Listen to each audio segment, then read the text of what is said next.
Google Pixel 11 Pro ou Samsung Galaxy S26 Ultra, qual é o melhor? Para começarmos esse comparativo, iremos iniciar pelas especificações da bateria de ambos os celulares. Referente à bateria, no Google Pixel 11 Pro, você vai encontrar uma bateria de 4.850 mAh. Já no Galaxy S26 Ultra, você vai encontrar uma bateria de 5.000 mAh. Referente ao peso dos celulares, o Pixel 11 Pro pesa 204 gramas e tem 8,4 mm de espessura. Já o Galaxy S26 Ultra pesa 214 gramas e tem 7,9 mm de espessura.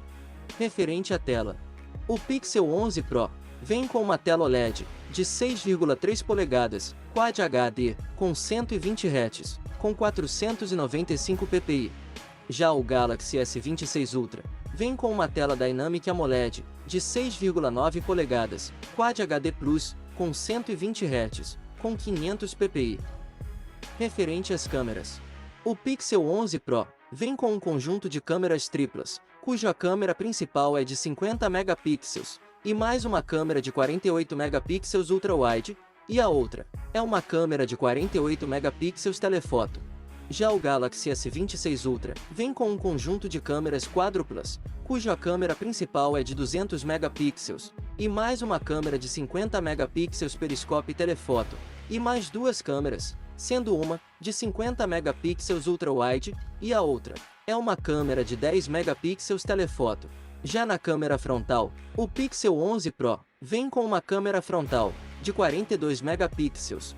Já o Galaxy S26 Ultra vem com uma câmera frontal de 12 megapixels. Já no quesito desempenho, no Google Pixel 11 Pro, você vai encontrar o processador Google Tensor G6, com 12 GB de memória RAM e 256 GB de armazenamento interno. Já no Samsung Galaxy S26 Ultra, você vai encontrar o processador Snapdragon 8 Elite Gen 5, com 12 GB de memória RAM e 256 GB de armazenamento interno. Bom, após algumas pesquisas e testes realizados, o Samsung Galaxy S26 Ultra se saiu melhor nessa.